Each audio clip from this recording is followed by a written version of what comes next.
and I didn't know this before now, but you were on the OJ defense team, the OJ prosecuting team. Sorry. Yeah. So. How do you not get that done?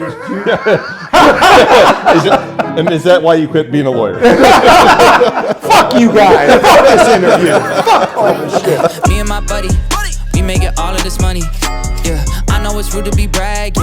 They never catching us slacking. Me and my buddy. All right, on that note, guys, welcome back to the Table One podcast. Jesse Young, co-host, other co-host Art Parman, and very special guest Mark Seif. Hello, Thank everyone. you. Seriously, that's awesome. You decided to come on here. Hi, Justin. Thank you. We tricked him. We got him. And I literally. I am getting paid, right? Oh, yeah. Oh, yeah. Oh, see, there you go. You get paid in thumbs up here. But no, I literally was saying 10 seconds before we started filming that I really enjoy having someone my age or a little bit older so we can kind of regale the good old days of poker.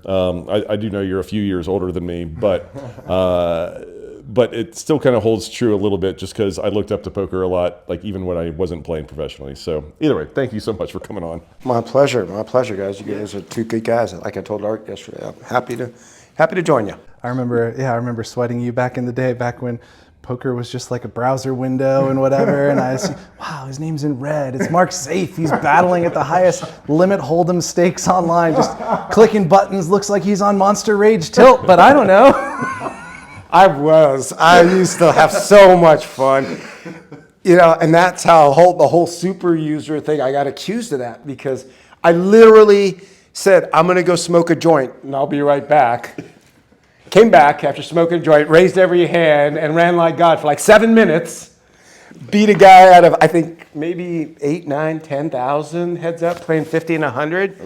And I flipped the switch.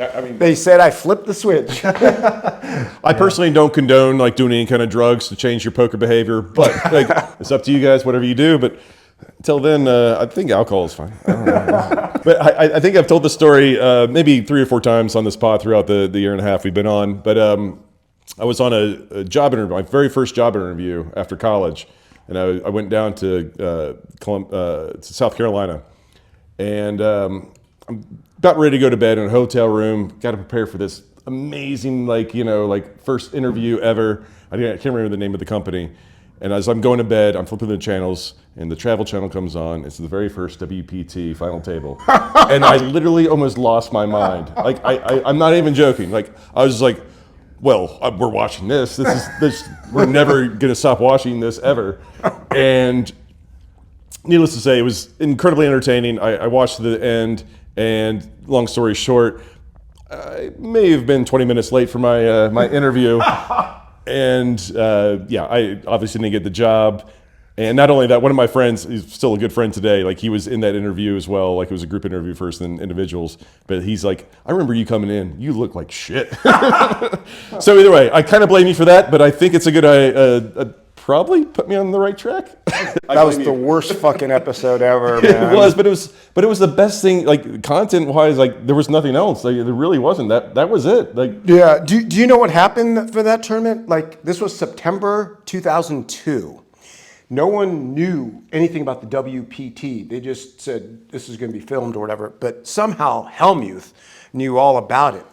So we're down to 7 players, and I'm in the small blind. I have kings, and I just complete it. He's in the big blind, and he checks. Flop comes queen high. I think I lead out. He raises all in. So anyway, we got all the chips in on the flop. He had queen 7. I had kings, and they held. And he went apeshit. Like he took his jacket and he threw it down, and then he picks it up and he goes, "Do you know how much fucking money you cost me?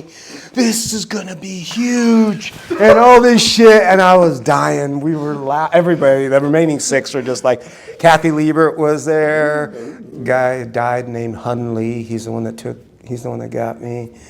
Chris Karagulian ended up winning it. Yeah. It's got to be funny because at the time you guys were probably thinking like, Phil, like someone's recording it, it's not going to be big. No big deal. And let's just say like out loud as well, like it was a 5K tournament if memory serves. Yes, it was a 5K. Which was like a pretty big high stakes tournament. Like I mean, it's not like these like popped out of the water every couple of days or anything like that. This was the main event. Yeah, like this it was was the a big fucking championship deal. for the bike, the Legends of Poker. That's what that Legends. That's right. Legends of Poker. Was Bigler there, or was he like? No, Bigler wasn't. Chris Bigler. Sorry, I'm geeking out over old school like WPT stuff. He made 2 final sixes in the PPT, the Professional Poker Tour. Okay. I don't know what he did in the WPT. I know for sure he made at least one, just because I remember like literally freaking out like the first time I played with like Chris Bigler, even though it was like, whatever. Who's Chris Bigler? There you go. He was like a little bit larger human, but he was he Swedish or I feel like he had a German, Swedish, something like that. So like a thicker accent. Do you think his last name played into like him just like taking that last bite, at dinner? He's like, well, I'm a bit Bigler. Why not? All right, really quick, guys. Phenom Poker is out now. It is live. And if you want to support Table 1, just go to joinphenompoker.com and that will help us. Fill in your information and you'll be on with us. Tons of people on there, tons of action, especially until Art and I will run out of money, I think. That's true. And we are doing some sort of free roll. Anyone who signs up through our link, we're going to eventually reveal the details on Twitter, but if you sign up through our link, we are going to go all in up to 10 times at $100 no limit until somebody wins the $100. We might stack you 10 times and you'll lose 1,000 in this promotion, but we are trying to give away 100. So if we accidentally stack you 10 times, thanks. Thanks for playing. All right, join phenompoker.com. Now. all right, well. All right, we'll get to all the fun stuff in a bit. So normally what we do with our guests is we take them back to some kind of adolescence where they started discovering some kind of gambling or poker, whatever it is, games, and then finding out why they decided to do that instead of, I don't know, hypothetically being a lawyer or something like that. I don't know. Hypothetically. Yeah, so did you grow up like playing games? So I did. I always loved games, and my parents had a weekly poker game where it would rotate at different people's houses. So one week my parents would host it, the following week someone else in the game, and so there were like 5 or 6, maybe 7 families that did this, and I took an interest at about 6 or 7 years old. I would sit, both my parents would play, so I'd sometimes sit behind my dad, although he's kind of an asshole, so I sat Was he a good poker player? He's mean, He's like, you don't need to see this, I'm like, I want to see! Wouldn't let me sweat. Yeah, exactly. And Were both your parents Egyptian? yes, Okay. yes, Okay. both parents Egyptian. Oh yeah, born in Cairo. Right? Born in Cairo. Came when I was 2 years old, so don't remember a lot. But Well, you remember your dad not showing you your whole but he wouldn't show me his whole cards. And then I remember him lying to me about what he had one time, and I was like, fucking, I don't even know what's going on. He says he's got, because you had to have jacks or better to open, and he didn't have jacks, and I was like, what the fuck's going on? And anyway, so I started sitting behind my mom, and that's basically how I learned. And then one week, there were really short players. I don't know what was going on, but they always wanted to play with at least 5 or 6. So one of the other adults was like, let Mark play. He could play. He knows what he's doing and stuff. And my parents were like, no. And then they had to give in because they were pressured to have more players. So we would literally play with nickels, dimes, quarters. That's it. No paper, no pennies, just nickels, dimes, quarters. And I played. And I remember I got to play maybe 2 or 3 times over like 2 months. And then one time the game was actually at our house, and they would say, okay, this person's dealing, we're going to deal one more round, then we're done for the night. So it was literally the last hand of the night, and I can't remember what kind of draw I had, but I drew one. And lo and behold, I'm heads up with my dad. I was hoping to be your dad. Yes. And I missed, and he bet out, and I raised. Yeah, no, it wasn't no limit. It was limit. Oh, just like a flat. One more bet. One more nickel, one more dime, one more quarter, whatever the fuck it was. And he, wants to look like a genius, so he shows like one pair and folds. And then I just put my hand in the muck, and he grabbed it. And I was like, oh, shit. Here we go. Getting a spanking. He's like, and he picks it up, looks at it, he's like, you bluffed me. And he's like, you know, you shouldn't lie. You shouldn't cheat. And I'm like, what the? So that's why I'm the biggest bluffer the game's ever seen, probably. It's the first one. Because when I was 7, I got punished. No, I literally had to stop playing, go to and leave all the money I had won or had in front of me. Yeah, it was stupid. Like Your dad is an asshole. He was a very punitive guy. He, you know, this hurts me more than it hurts you. But you're gonna learn an important lesson here that's gonna help you for the rest of your life. The reason they have like check and raise is permitted in this casino on the wall because people get upset about it. Well, you said no bet and now you're making it more. You guys allow check and raise here? Just show your hand and tell me if I'm beat or not. So dirty. Wow, so you're 7 years old and learned your first lesson about not getting paid at a home game. Yeah, exactly. And I was banned for a while after. I played after that, but I think at 10 or 11, I was just told I couldn't play anymore. Only when mom's home. So did you find any other avenues for gambling between 10 and 11 till you're of age? Oh, hell yeah. I remember being in high school. I went to an all-boys Catholic high school in Pasadena, but it was about 2 or 3 miles away from Santa Anita Racetrack. So my friends were all D-gens too, so we would We find a way to find each other. Yeah, exactly. We gravitate. So we would always go to the track on weekends, I remember that, but we would sometimes go after school and shit, and yeah, that was my first taste of gambling. After that was horse racing at Santa Anita.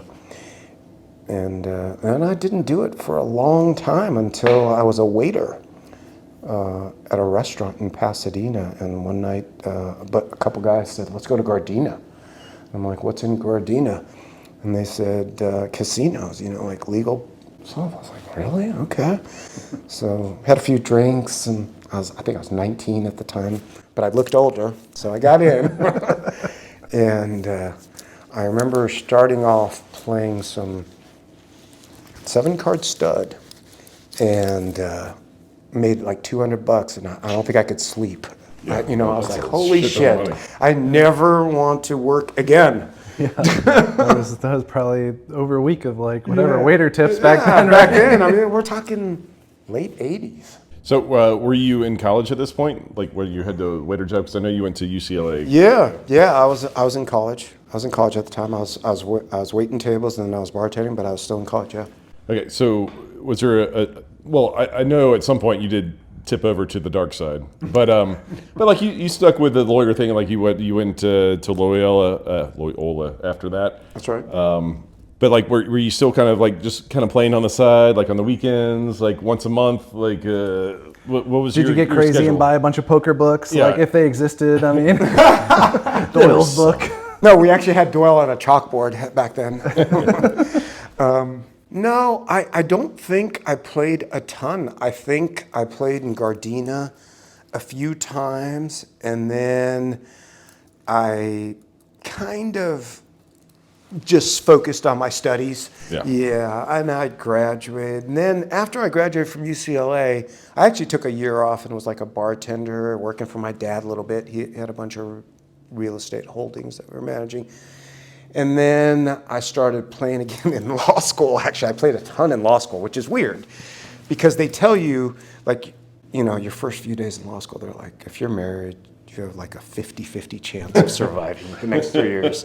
You're probably not going to see a movie for the next 3 years. And the people in your study group, you're going to be closer to than your family, basically, because you're going to spend hours and hours and hours in class. And then you're going to spend more hours with them figuring out What they said in class. Yeah, the real stuff in law. And so I just had, one, I loved law. It just came natural to me, so I didn't have to work that hard. And two, when I was done with class, I wanted to head over to Commerce. Commerce was like 20 minutes away, maybe less. So I would get on that 5, fly down there, play for a few hours, and then and my study group would basically be eating or doing some stuff, and then I would meet up with them later, and we would. What was your game of choice back then? Because like they probably didn't spread a whole lot of 2-card, be my guess. Was it like more stud or No. draw? So we actually played Limit Hold'em. Okay. Yeah, mostly. And then Bobby Hoff, Carl McKelvey, Eric Seidel was in the game. Johnny Chan was in the game sometimes. But Bobby Hoff and Carl McKelvey and a couple of other guys, they were friendly with me. They were real nice to me. And of course, they wanted me to play in their game. And so they played pot limit. I think it was either 25, 50, or 50 and 100 pot limit back then. And that was... How were you rolled for this? Yeah, I know. Holy shit, that's so much money. You must have been a good waiter. So I was... Actually, by this time, when I was playing that game, I was probably at that point working as an attorney. Okay. I probably had more money. Big boy money. Yeah. I'm pretty sure that's when I was playing in that game, because I would get off work and go play with those guys. But that was the only, like, there was no limit. Yeah. If you wanted to play big bet poker, it was only pot limit, and it was a hard game. Cash actually played at the table still, bills. Love cash. And I remember sitting with a bunch of bills because I was under-rolled, so I didn't want to put chips out there that I can get. So I only had like $4,000 or $5,000. So I had bills and stuff, and I remember Bobby Huff going, "How deep?" in the middle of my hand. "How deep are you there, Mark?" And I said, "Fuck, whatever, 3,800, 3,900, whatever it was." And then a few hands later, I decided to fucking ask him the same question. I don't know why, but I didn't know why, but I just... When he asked me, it hurts, so I'm going to ask him. Yeah, so I felt like a little embarrassed, a little under-rolled there. So I remember being a few hands later, and I go, "Bobby, how much are you playing?" And he goes, "I'm as deep as the Pacific, son." That was his answer. "I'm as deep as the Pacific, son." And I took it. I was like, okay. Back then, it's just a different world. How many leagues is that? Am I supposed to actually... 38,000? I thought that was funny. He was actually a super nice guy. Like, these guys weren't rude or anything. They just knew that they had me in a bad spot, and that could exacerbate it, you know? Yeah. No running it twice back then. Yeah, no, that's not running it twice. I went broke like every day. That's all right when you get a I job. played until I got broke. That's basically when I got out. So I did see, I did do a little bit of research as I do, and I didn't know this before now, but you were on the OJ defense team, the OJ prosecuting team, sorry? Yeah, so... How do you not get that done? Is that why you quit being a lawyer? Fuck you guys. Fuck this interview. Fuck all this shit. So that was June of '94 when he, in case you guys don't know this, killed 2 people in cold blood. There's no doubt. Hypothetically. Yeah, if he did it. It was a book, I think. Capitalized if. Yeah, if I happen In to commit parentheses. murders, then this is how I would have done it. Yeah. So I had actually just started law school at Loyola, and they had this program. It was like an internship of sorts, where you took Professor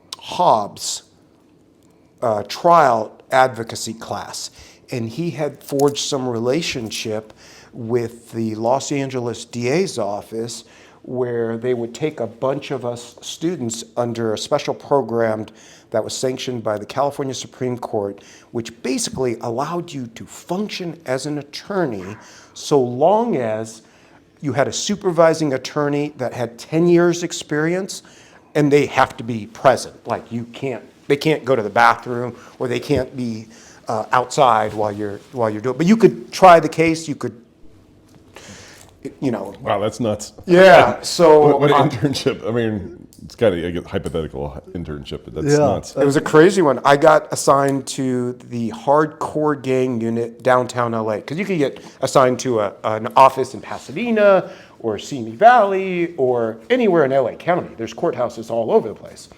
I happened to get assigned to the criminal courts building in downtown on Temple Street, and I got assigned to the hardcore gang unit, and at that time, they only did murders because there were so many gang-related crimes and murders that they had to have their own unit. So when you get assigned a hardcore gang, you only try murder cases. So I, of course, not trying these cases, but I'm assisting in them. And then the O.J. Simpson case pops up, and they're like, we need to pull people to do research and write stuff. So I wrote part of the, it's called a 1538.5 motion, and that was a motion filed by O.J.'s attorneys to keep out the glove evidence. It didn't fit. And so the people, so the people of the state of California, we opposed it, and I wrote some of that motion and got to be in court when it was argued and stuff like that. So I as a kid, like I remember watching, I would say over a dozen hours of the actual coverage because it was literally on all the time, anytime you wanted to watch it. All day, every day. It was literally, I think, at least in my youth or whatever, the only thing I remember being kind of like must-see TV because there was cable, but it wasn't like broadband cable or whatever. It was like, so have you gone back? Could you like see yourself? Have you like seen like snippets of yourself? Like, yeah. Unmarked, just like, oh, man, yeah. that's So not too long ago, there was some Netflix documentary or something like that, and I was watching it with my girlfriend, and yeah, I popped in there. I was you had a little scene in there where I was in the. Oh, let's meet. Yeah, I mean, I know what I would have done. I would have like paused it, rewound, and was like, no, you're gonna see me, upper right corner, upper right, that's me. I have one of those. Slow it down. I haven't had a lot of like poker final table stuff, but one of my claims to fame is I was on the rail of Jason Mercier's first big EPT win, and they once in a while they pan me and my wife are on vacation in Italy, and like I met Jason on that trip. And I'm like, oh look, there I am, I'm all young looking. I imagine it's like that. Yeah. I'm sure everyone sees that. It's like, oh, who's that good looking guy? Yeah. It's top right corner. Are they old enough to be in there? Did she lose a bet? My gosh, she's so handsome. Yeah. Anyway, Something move like on from that. that. I'm sure. It's kind of the same thing with like being the OJ trial. Sorry. You know, something else was funny too. We just watched some other show on Netflix. I think it was about Jerry Springer or something about the state of America, and they showed a scene from the bike, the WPT at the bike, where I was throwing a chair and had veins popping out of my neck, and she's like, "Holy shit, that's you!" And I'm like, "Oh my god, how'd they get that?" And it was me basically. There were no camera phones back then. You caught this. Yeah. What the fuck? The Jerry Springer effect's taken all over, even in poker. Look at this hothead. I gotta try to remember what that was because we were both not the winner. It was something about the state of like talk shows in America and how low they've gone, and I made a nice cameo in that. I think I'd be prouder of that one for some reason. I don't know why. Just a quick break here, guys. Are you tired of playing with players like this? Not this. No. Like this? Or this? Or do you want to play with players like this? Oh, wait.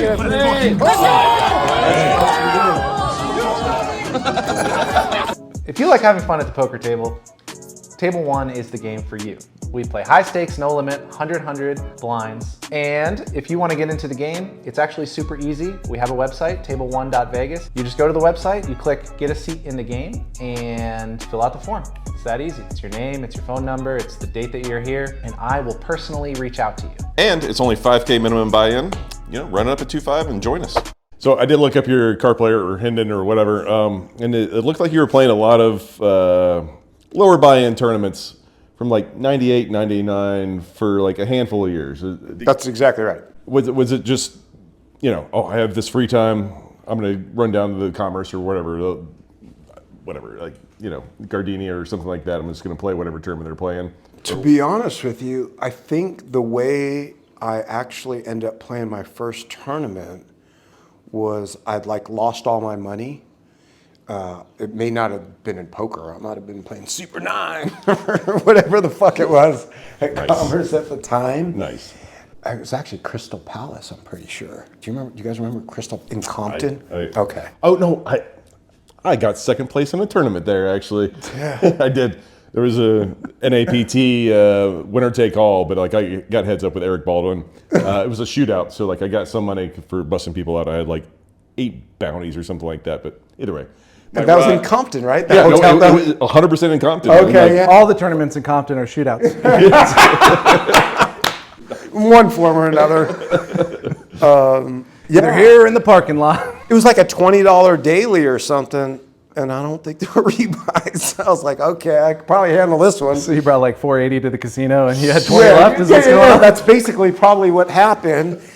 And I ended up playing in that little thing. I'm like, okay, so this is the way you can like make a little bit of money into bigger money, but you got to get lucky and stuff. So I think that's how I started playing tournaments. But I do want to talk about my Hendon mob at some point because this is kind of a sick brag because it is, I don't know what it shows, 3.3, 3.4. What it doesn't show, and I don't know if anyone else has done this, but this is true. I can back it up. I have proof. I won the Poker Star Sunday Million twice, and I won the. I came in second place at the Full Tilt Championship. I think it was a 5K buy-in, and that was like $750,000 for that. And then I won, like I said, the Poker Star Sunday Million twice. So. Those are all online? The 5K one, though. I know the Sunday Million, but none of them. Yeah, none of them are counted in there. No, they're not. Yeah, they don't do online. Online doesn't do a good job of that. There used to be a separate online version of Card Player, but I think it went away because like I think I tried to look at it myself out of curiosity. Yeah, it used to be the Poker DB used to be the right. one where you could look up all your Yeah. online stuff by like username. But you know the stuff, the WSOP stuff online is They check listed that. on your Hendon mob. Yeah, because they're. Even if you cash for $100 on a circuit event, a $50 circuit event, it's still on there. I would guess probably what happens is the Hendon mob's not going to put any resources into figuring out the online shit, but if the online shit like reports it to them, Yes. like WSOP, it's WSOP. a lot easier for them to just I'm sure put it in. I'm sure that's what it is. And to be fair, like I mean, I know the first time I cashed in a tournament, like all I wanted to do was just like look at my name, look at the tournament, refresh. I'm still there. I'm still a person. I'm a person. Yeah. And it was great. So yeah, once online kind of took over, it was a bit impossible. I know they tried for like maybe 2 years of like putting the higher profile tournaments on there, but then they just gave up because there's just such high volume. It was just, How do you get all those? Like, well, to R's point, I happen to know because my wife works for Card Player now, but like they have to send it in, and it has to be not only sent in but also sanctioned by whatever, is it Hendon Mob or Card Player or whatever. Is that really his username? Is it this? well, that's what I was going to say. So how do you confirm this? WSOP can because they go through this battery of verifications, right? But you never really do that. Back with in the stars, day, right? Yeah, my dog had an account, I think. Yeah. When I was trying to get Rick back. Of course. And New player. I'm sure you can appreciate this. Like when you play live in a tournament, and then like you play with a guy, you're like, oh, this guy's pretty good, and you go on break, and you're like, hey, what's your name? Oh, cool, it's Shannon. All right, what's your real name? And he's just like, baseball 1B. He's like, yes, I knew you. That's right. We played so much together. Yes. And then he's like, what's yours? I'm like, the same thing. And he's like, oh. And then like that's how friendships were formed back then. Yes, like, absolutely. Like what your real name was a real question for like 8 years. 100%. 100%. And it was a big deal. Some people were very secretive about it. They're like, I won't tell. Who was that high stakes guy? Isildur? Oh, yeah. Oh, yeah. Victor Blum. Yeah. Nobody knew for Nobody so knew. long time. Who the hell is this crush? Dude, like, that's right. There was like a mystery for like 18 months where like, who is the actual Isildur? Yeah, and he had like the little ninja avatar, you know, people like, it was a real thing. And then it's kind of like everything. Once it came out, it's like, oh, he's just some guy, you know? Like, The mystery's gone. It's like so much less sexy. It's like, oh, it's just a Swedish guy that's tall and blonde. Yeah, okay, that's kind of what I envisioned anyway. yeah, his hair looks how he plays. I don't know, man. I think going back to Hendon, I think they really dropped the ball because you remember Pocket Fives? Yeah. That site was fucking amazing for like gamifying the tournament thing, and like the Hendon, all they do is they just like put it up there. It's kind of a crappy. I mean, it's a good website, but like it's not really well structured in terms of like you just search for your player. Everyone goes on there, search their own name or like one person, and that's it. But like you could really, I mean, someone could go in there and revamp that and make it like a real gamified experience. And I agree, but like online's kind of fallen off the map a little bit. Like, I mean, I know. That's why I said Hendon, like for a live. Do Okay, it for live. I see. Fair enough. Yeah. Yeah, I don't. The online stuff, I think it's just people just don't care anymore. Yeah. But the live stuff, like we still care. We just like there's not a great like nobody's like morphed that together into something cool that we all want to sweat. You know, I guess Poker Go is trying with the PGT, and like we're tracking the points, and like people are invested. But I think the Hendon has like big stranglehold on the entirety of the world database. They could really do some shit with that, but they're just like, no. Card player too, for what it's worth, and Card player too, yeah. I'm a bit of a homer, but like they got bought out recently, and I think they're going to try to do some of that stuff. Hope they do. Hope they do. You know, I've said this for several years. Whoever comes up with a system that can actually track how much people are buying in, like buy-ins versus cash, whoever comes up with that, I think is going to make some money, because I think the world wants to know. They see these guys with When you 50 say world, million. do you mean IRS? You know, I never They even know. thought of They that. know anyway, I guess. But think about that. We see guys with 40, 50 million in earnings They that might are be driving, losing that are players. driving a Prius. I mean, Yeah. like, what the fuck? Like, renting homes, you know, and driving a Prius. I don't know. Maybe they're just like... It's not like I disagree with you, but I don't know who the winners would be if that happened. Just because like some of these people like you're talking about, they get to see whatever, they have 20 million in earnings, and then they get to find out, oh, they have 32 in like losses, and it's just like, oh, maybe I should stop playing poker. It's like I mean, and, like I don't think that helps the poker community that much. Plus, like it's just I don't know. I think it gives kind of the allure of poker just a little extra juice of like, well, they don't keep track of the losses, so as long as I cash for whatever, I can tell my friends that I made this much money. This is great. You guys have brought up two good points. One, IRS, and the other is don't make losers aware of how much they're losing. I mean, there's some validity to that. I Right? mean, all I know, I won the very first tournament I played. Then I lost basically everything for like a year and a half. Not that like I played a lot, but like I was just like, yeah, guys, dude, I'm up $40,000. It's so good. Like I'm so good at poker. Like, did you just go to Foxwoods? I was like, you know, like they canceled the event. Like, I don't even remember what you're talking about. Yeah. I satellited in. Honestly, it would be so easy for them to just put buy-ins on there. Like, Well, seriously. SharkScope used to do that for WSOP. I don't know if you guys ever used that site. I did. I did use SharkScope back in the day. And it got depressing. Everyone, like, I would look it up when I knew things were either really good or really bad. I didn't do it. I was like, I'm probably break even. I don't look it up then, but like if I was having a really good summer, which was one time I think, I was like, oh, look at me, look at that, oh, look at that graph. That graph's beautiful. Refresh. But like if I knew it was really bad, I would do it. Everyone's like, oh. Wait, they would do it for live with WSOP, or Yeah. you mean the website? Like SharkScope would keep track of your No actual shit. buy-ins. Yeah. Huh. I know they did it for online because like you would Yes. go on there and like could see all your... see who's registered in the sit and go and look them up and be like, oh, these guys are all sharks. I'm gonna wait for the next one where a Mark Seif type will sit down. Oh no. I think I'm down 7-0. I just got an alert. Is Arizona really up 7? Oh, there it is. Fuck. And I got Seattle too. I'm broke. I'm going to be broke. And he's gone. This All right, one's guys. over. See Thank ya. you for the watching. I don't fucking get it. Any lawyer places out there hiring? That's right. Anybody need an attorney today? All right. I do want to get back. I know we're kind of going back and forth a bit, which I like. But at some point, you decided to quit lawyering. That's what it is. Being That's a the lawyer, verb. lawyering.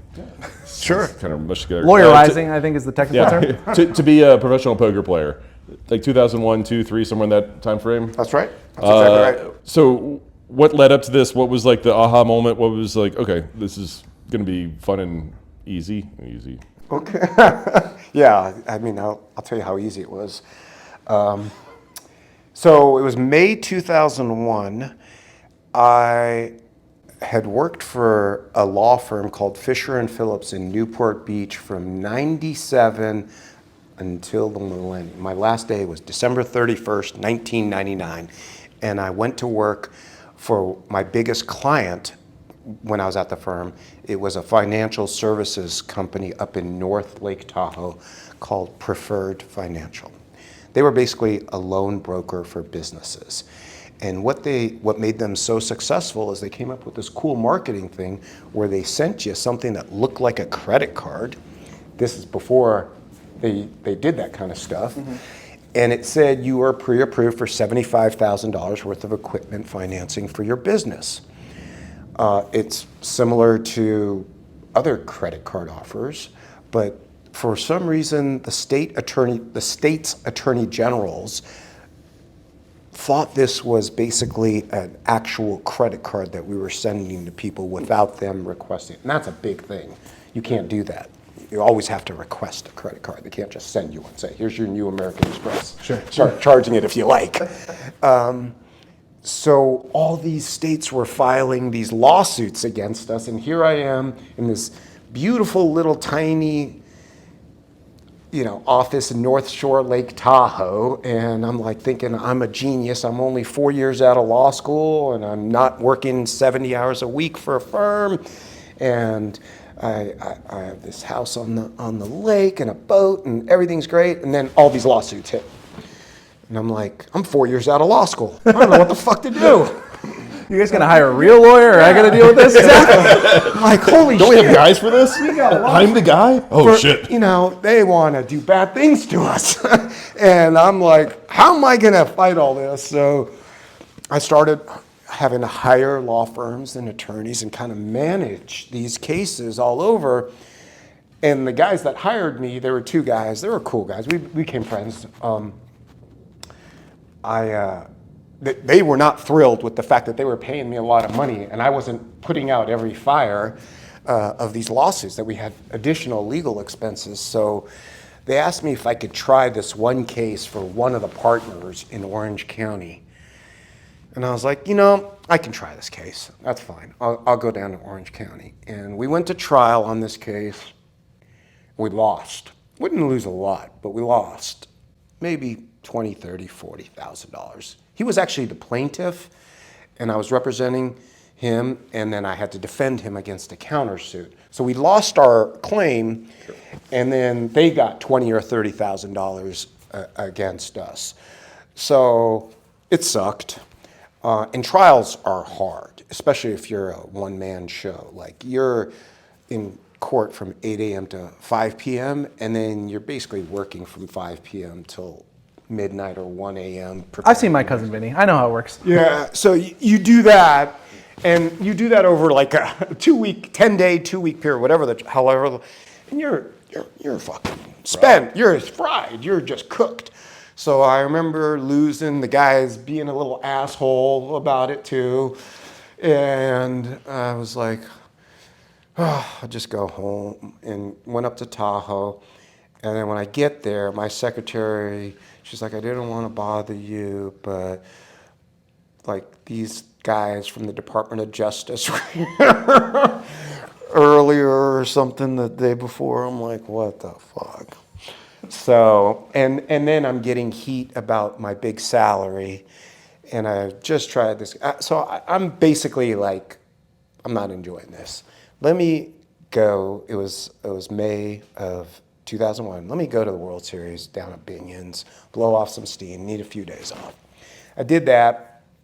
I don't even know if I played in any events. I played cash games. Okay. But I was on fire. Like, I played cash games for probably 7 or 8 days, probably 16, 18 hours a day. You remember the size of the games back then? It's probably 20-40 limit, 10-20 limits. No, this was no limit. We were playing no oh. limit. Somehow we managed to get a no limit game, and it was like It's like 2000 or 99. 99. No, this was 2001, May of 2001. Oh. And I remember sitting in Binion's, and the World Series is going on, but we got this cash game, and I remember thinking, I love this. I was like playing, Crushing drinking. it. Of course you love it. Yeah. There were cute girls around. Like, everything was just perfect. And I was like, why don't I just fucking quit and play poker? And I ended up winning a few $100,000 in that small time frame, which was a lot of money for me. And I was I was like, I got a bankroll, and with what other money I had saved up, I went back and I gave my 2 weeks notice, and they were thrilled, by the way. They're like, We were about to have to pay you a bonus. yeah, exactly, because they're like, Wait, you're quitting before we fire you and have to give you some kind of severance? Fantastic. they literally had guilted me and telling me that I'm making more money than them, and I'm the highest paid person in the company, and between my that's funny. house and car and boat and all these other expenses that they were paying for, like It's not your fault you negotiated a good... I negotiated a really good deal because I was at the firm. I was like, I don't want to leave the firm. I want to be a partner in a few years. And I can have people do shit and I'll make millions. Anyway, Wow. so I said I got a bankroll. I quit, and it was cool. I got broke immediately. Like, I can't even tell you how quickly I got broke. It was months. It was definitely not a year. And the thing is, I didn't get broke playing poker. I mean, I did. I was losing at poker, but I was losing way more in the tech bubble. 2001, if you look it up, was the tech bubble. I remember this fucking company, homeseekers.com. I think I lost about $200,000 on homeseekers.com because something happened, some bad news, and so they went really low, and I bought them, and then I just kept buying them to dollar cost average down, so that all I needed to get to is like 19 cents, and I'll be even. Well, it never got to 19 cents. And then You got to 19 cents though. yeah, I got to 19 cents. And then I remember being at Foxwoods, and Kathy Liebert and I were hanging out. I think we were watching a game or something, and then she tells me Enron is a good buy. And she's a former stock, and she's smart. She is. And she's like, it's risky, but, it just dropped 20% today and this and that. No way insiders know anything. So I'm like, looks like a good deal. Let me buy some. And then they asked me if I want margin enabled, Wells Fargo. I'm banking with Wells Fargo. And I'm like, yeah, I want to be able to buy more with nothing. So I bought a shit ton more, and I'm dollar cost averaging every day as it's going down, and then I don't have any more money to buy more, and my margin's like maxed out, and then I'm starting to get margin calls where they literally call you and they say you need to deposit $2,500 today to get your margin balanced to whatever, or else we have to start selling your stocks. So this is the tech bubble, and every day the shit's crashing. Every day I'm getting a margin call. I'm basically spending all of my bankroll doing that, and I'm losing at poker at the same time. Tough to play well as that. Yeah, and I thought I was a great player, and I was playing 80-160 stud with Phil Ivey every day, Chad Brown, Danny Robeson, 2 or 3 other names I can't remember. This guy Max, he was so good. He lived there. He had lost a bunch of money sports betting, and he had to basically live in the hotel until he got it back, playing crazy hours. Young buff, good-looking kid. Chad was probably the best player in the game. Anyway, and a couple Iranian guys. Anyway, I was playing in that game, and I was losing, so I got broke. So like 6 months into my professional poker playing career, I moved down to Southern California, staying in a townhome that my mom owns the building. And I think I took like 2 or 3 cases. I think I had to say law offices and more cases. Oh, I started evictions. I started doing evictions. That's right. Well, freelance law? Yeah. Yeah, I started an eviction service because those you could do volume, and I was doing a lot for my parents because they owned a lot of units. Did it feel ironic when you're going to evict someone and you're like, man, if I didn't have my mom, could be me. I'd be evicting myself. Good thing I don't have rent. If it's a Black Mirror, if he opens the door, it's just him. He's like, oh, sorry, I think you got to go, Mark. Yeah. So I remember finally going to my dad, and I told you, he's kind of a tough guy, not a warm and fuzzy guy. And I think he loaned me $50,000, and I think I started playing again. And I think I did okay for a while. But I went broke 2 or 3 more times after that. Who doesn't? Maybe more. Yeah. Got some time though. Yeah, but I got some. But the distance started being longer between getting broke. Ari has Josh Aria, yeah. one of my favorite quotes, and one I like very much. We were commiserating about going broke a bunch of times in our careers, and he was like, the key is never go broke the same way twice. And I was like, I think I did that. That's fine. I've gone broke 3 or 4 times, but this is different. I did it differently. He was like, yes, that's good. And I was like, fantastic. All right. That's pretty funny. I don't know if you went broke the same way a bunch of times, or the same way. I pretty much did. Yeah. Fair enough. Well, that's why Josh Aria is Josh Aria. We're us, man. That's why I'm here. But I'm lucky because since 2001, I've taken 2 cases. The Jamie Gold case, Oh yeah, I forgot about and then I tried a case in Torrance, like right after COVID, as soon as the courts opened in 2021, I think it was. What was the Jamie Gold case? I mean, I feel like, the staking thing. The guy with the, okay, sorry. No, I forgot, so maybe some of you forgot. Tell them, someone. You remember so clearly, Art. Go ahead. I mean, I'll try. It was about the guy who said he had half of them, right, on like a voicemail or something. That's right. And then Jamie. Crispin Lizer.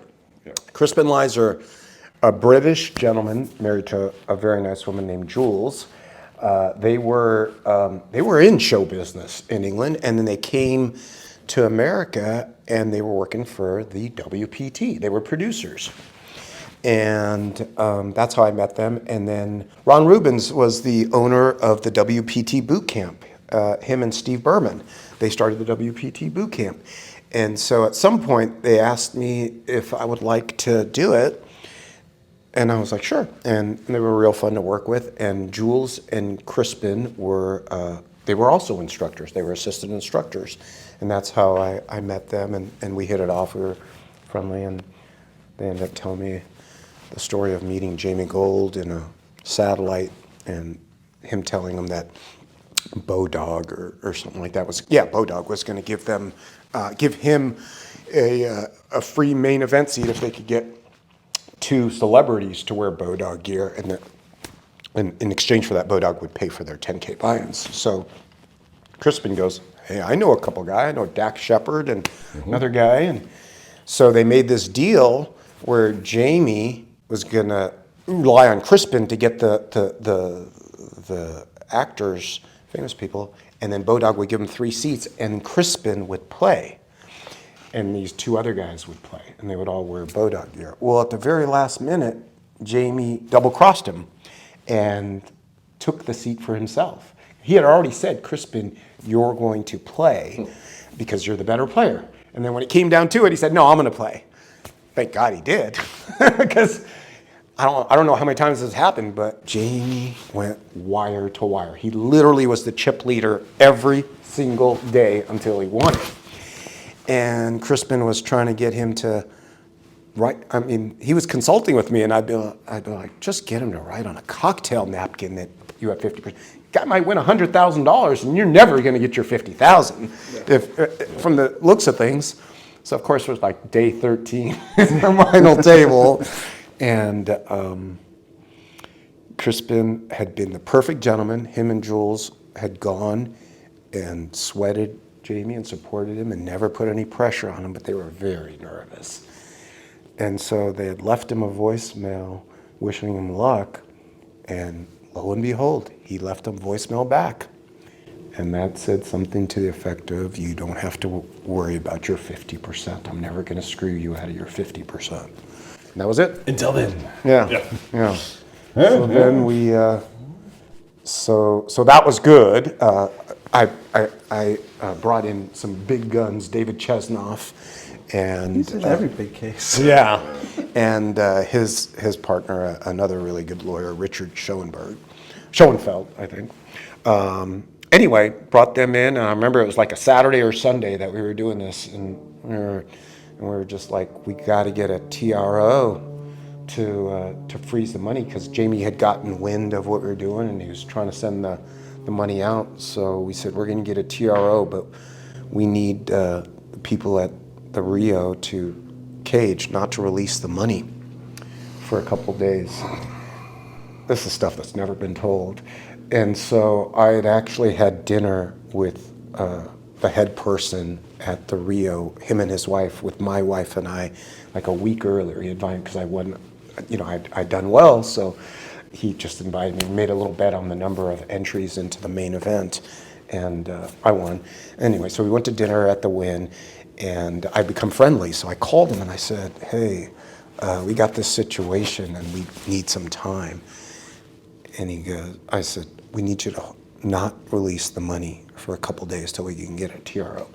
He goes, no problem. And I was like, really? He's like, what? I was like, what?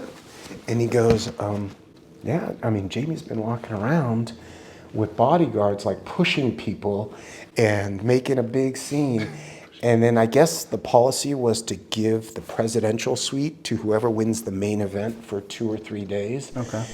And so the 2 or 3 days had come up, and Jamie had told them, you need to give me 2 or 3 more days because I'm going on the Letterman show, the Tonight Show next week, and I'm going to motherfuck you if you don't. I'm going to tell them how bad you treated me. So they were not happy. So they said, yeah, no problem, we can do this. So we got the TRO, the judge signed the TRO, and that was a big thing, because if they didn't freeze that $6 million at the Rio cage, we could have gotten a judgment, and it would have been worth nothing, because the money would have been He gone. could have lost the money. Wait, no shit. I've been following poker for so long, but you guys actually won and got the $6 million? Yeah.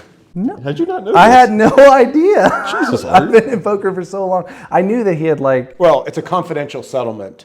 Yeah, So yeah, sorry. I'm not I heard they got some back. I don't know how much. some got given back. Interesting. Wow. I mean, I would say it's probably really close to $6 million. If I had to guess. In theory. I can't remember, so I can't really speak about the details, but I think it was really close to $6 million. And it was after the judge called him a liar. It was great. I'll tell you a little fun part of this. So the TRO was a big thing because it freezes the money. It says, Mr. Rio, cashier, head person, you are hereby ordered, do not release this money. Hold it, okay? So that's in state court. So Jamie Gold hires this law firm, I think it was Lion and Lion out here. And come on. I swear. That's a terrible name for a law firm. I swear, it was Lion and Lion. Lion and Lion versus Truth and Truth. Like Lyon, not Lyin. Depends how you say it. It depends how you say it. That's, All I know is if I'm a judge, Lion and Lion. I never thought about that. I've never thought about that. So We're actually Leon and Leon. he hires a big firm, and they were smart. They did something called removal. If you're not an attorney, you don't know what this is. But what it is, it's basically a law, a concept in law that says I'm being hometowned. So if you have parties from different states, and the amount in controversy at the time had to be over 75,000. You could remove the case from state court and have it heard in federal court because of this anti-hometowning. fair. There's some bias that might be Yeah. attached to it. I got it. Yeah. Fair. So, because theoretically, all federal courts, no matter where they lie, are federal courts and go by federal. So, one of the smart things about removing the case to federal court is the TRO goes away, immediately gets dissolved. So we were nervous because that was dissolved and we got this new case now in federal court. So we had to go hurrying around to get a new TRO issued by the federal court. And the federal judge, he's the one that he was so federal judges are appointed for life. They don't give a shit. They're God in their courtrooms. Nobody can fuck with a federal judge. They can do whatever the hell they want. And the only people they answer to are the appeals court, Federal Appeals Court, and the U.S. Supreme Court. They don't answer to state courts. They don't answer to people, So the federal judge issues the TRO. We have a couple of hearings. He's asking some questions, and we're liking the way the questions are going. And basically, at one point, he goes, in one of the hearings, he goes, listen, I really think you guys should have a settlement conference because I don't know, Mr. Gold, you've given now 3 or 4 different versions of your story, and theirs is the same. I think it's in your best interest to try to resolve this. And judges do that all the time. They pressure the parties to settle because they don't want to try cases. Like 95% of all cases get settled before they go to trial, rather than go to trial. So I remember him saying that, and basically it was like, a phone call comes in, you want to do this, let's get it over with, and so it was done. It was disposed of. Sounds like an amazing. You should consult for like an episode of Suits because that's like an amazing. I don't even know what Suits is. Come on. No, I don't. It's a great. You might not. It's kind of like poker shows. Probably poker players don't like them. Lawyer shows. Lawyers don't like them. Yeah, I don't watch lawyers. But it's a show about basically lawyers, and like some guy gets in he's basically a fake Harvard graduate, and he like gets hired by the guy. Anyway, it's a good show for the first few seasons. Meghan Markle's on it, the princess or whatever. I'm curious. I know that they were whatever. Jamie Gold's liable for like half of it, whatever, 6 point whatever million or whatever. Were you guys also seeking some like damages as far as like time spent and lawyer fees and all that stuff as well? Like, I'm not trying to pinpoint an exact number, but like you guys were going above and beyond the half point, right? Yeah, so that's always a threat, but it's very hard to get attorney's fees, actually. You usually have to have a contract or contractual provision that actually allows the party that has been aggrieved to get their attorney's fees. Otherwise, each party has to bear their own. But we were certainly, at the time, seeking attorney's fees in addition to that. It's more of like a bargaining chip. Yeah. Like, we won't do this thing that's hard to get if you just give us the amount. There's exceptions to that. Usually you have to have a contractual provision, but there's exceptions. So we were, saying this is an exception, and we're going to have big attorney's fees and all that. So. And what year did Gold win again? I don't remember. 2006. 2006. He was at my starting table that year. Was he? You contributed to his run? I bagged the pile too. Like, I mean, me and him, like, there was like 3 guys that had a fucking pile. We got a massive pile. Is that the only time you've ever bagged a pile in the main, by the way? Nothing. Justin has 2 min caches in the main. I've actually bagged the pile like 3 different times. Over 26 years. But what you do have, which is the point I was trying to get to, 1 year earlier, 2 bracelets. The only guy to win back-to-back bracelets in back-to-back events, 2005. A long time ago, man. That's a long time ago. 20-year anniversary. Years. Back when bracelets meant something, by the way, guys. I mean, like back in that day, I think we talked about it earlier, there was like 30 or 35 bracelets given out during 2005. So it's not like today where it's just like 250, 300 bracelets. You just one give per out. hour. It's like, you sign up for this tournament, you might get a bracelet. There's a $40 sit-and-go in Delaware. Yeah, exactly. But like, players in it, but there's you a got bracelet. the Deep Stack Daily bracelet. It's yours. And like this is maybe the second year I played the World Series, but 2005. This is still the time where like if you bought into a $1,000 tournament, guess how many chips you got, guys? 1,000 chips. So there's a lot of greens, but you started 25-25 with 1,000 in chips. And if someone made it 75, you're like, oh my God, this guy fucking has aces. Like, I don't know how to play. Like, everyone just limped and like saw a flop for like the longest time. But either way, old school poker was great. We may have had even smaller chips than 25s. I know during the stud events they had like the studs. Yeah, for the ante, for sure, we correct. had 5s. But I'm almost you're pretty sure? positive for Okay. You would the remember no that. limits. They give you like 300 in quarters and like 700 was like in hundreds. Yeah, and there was like 100. How many years do you think it was before they were like, oh, you know what? Let's not start at 25-50. Let's go 25-25. People had to complain, probably. Yeah. I mean, like I remember the first main event I played, and I've told the story numerous times or whatever. It was at the Binions in 2004. You get 10,000 in chips or whatever, and we played 25-50. Yes. But like, that's not very deep. But like, I mean, you were in the money late day too. It wasn't. right. It wasn't like a marathon like it is these days. Still 2-hour levels though. 2-hour levels. It was 2-hour levels, but like, I mean, Yeah, just think about it. You're only. So I may not last 2 hours in a cash game with 10,000 chips at 25-50. So, like a buddy of mine. I don't know if I told the story or not, but I just think it's fucking hilarious. A friend of mine, he satellited in $100 satellite, got a seat in. He was so pumped. He was talking a little bit of trash, how good he was at poker or whatever. He busted like the fourth hand, and like he had like ace 9 on like ace 9 X or whatever, and like it ran out clean, and he called off his entire stack. And I'm not saying it's not reasonable to call off here, but like the guy just had like a set of whatever it was. Didn't matter. So like we're all going out to, I had a dinner break, and we're all going to dinner. We go to the buffet at the El Cortez, I think, which is funny enough as it is. And like he already has his meal in place, and like his buddy came up to me. He's like, "Do you think it'd be funny? Like they have these pairs over here. Do you think if I get like 2 pairs, I can just put it in front of me, he'll get it?" And I was like, "Oh my God, that'd be so funny." So like he's halfway through his meal and like finally kind of getting over the fact he just like blew a main event seat, and my buddy just threw down a plate of pears. He's like, "Oh, I heard you like 2 pears. Here's a couple right here." Ouchie. I don't think you have ever told that one. That's amazing. So Doris was his name. Doris was the guy's name. Lucas is the guy's name that did it to him. Wow. But either way, That is great. It's harsh. Shout out to Luke. but it was I think there was like 8 of us because like I was gonna play it. Everyone knew I was gonna play just because I won a tournament beforehand for like 40K. I was like, I'm never gonna play the main event again. 10K is going to this. I don't care. And like he won a satellite, so like there's like 8 or 10 of us like just rooting the 2 of us on, and that was it. Sure. And like he busted right away, and I was still in. That was the.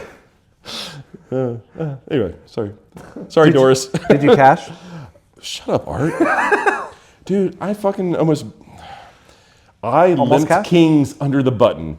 We're like 100 away from the money. What's under the button? Under the gun. Shut up. Back in the day, before you. It was under the. That was a term. You don't even know. No, I limped, and the guy like 3-bet and like or like raised, and I back raised, and he's just like, oh. And he's like, I call obviously, and it came like 10 high, and I ripped like 2x pot because I was fucking terrified. I was like 10-4-3, and I was just so scared. I was like, just fold. I don't care if you have aces or like whatever, like 4s right now. Just get rid of your hand, please. I almost wanted to show my hand, and he called with queens, and it was just like a queen right away, and I was like.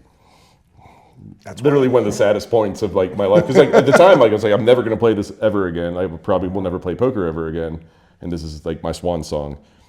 But anyway, yeah, it was a long walk. Did your buddy back. Luke give you 2 crowns? No, they were nice. They cared that you busted. They saw the anger in my eyes, but yeah, I slowly walked from the Binions back to El Cortez where we were staying. You have to walk past the bums and the hookers and the drug dealers. I've never been so scared in my life walking with $10,000 from the El Cortez down there because like now like it's built up, it's nice. There's a lot of beautiful things between there. It was hardcore back but like it was just vacant lots, and like if you wanted so like whatever you're going here to here, you're like oh straight line, shortest point. Let's do that, and but like oh I have to cut through this vacant lot. There's a guy looks angry with a tire for a pillow right now. Shadowy figure over here. Yeah. Could be a rock. Could be a dude ready to kill me. And I remember a lot of people. Like it wasn't just 1 or 2 people. It was like this was a bustling area. And lucky for me, like I dressed like a poor person, so it did help me out a lot. Like it was fucking. You know, the jeans with like the holes like all cut through the knees and stuff like that. And, but like, you know, scraping the ground. Just like, a little knot in your pocket, like, huh? if nothing else, you're like, oh, you're one of us. That's fine. Like, free passage. We're going to get this guy with the suit on coming through. But you're still a white guy. I mean, you still stood out. I was very white. Long, scraggly hair. Yeah. I think I had a tongue ring then. Oh my God. I was. They might jump you an for animal. whatever drugs might be in your pocket. This is getting better now. Yeah, it looked like you got at least some weed, maybe some shrooms. Let's hop on this guy. Probably true, actually. All right, but this isn't about you. Back-to-back bracelets. Sorry. Let's describe the run. Describe the emotion. This is probably like what got you into like being sponsored anything, because like you know nobody cared about people making. Actually, I'll tell you a crazy story. So No, don't. We don't have time for a crazy story. I got hired by Absolute Poker in 2004, and it was a love fest, is what they called it. So a producer that he's big time. He actually produces like National Geographic, Discovery stuff. His name is David Doyle. Good guy.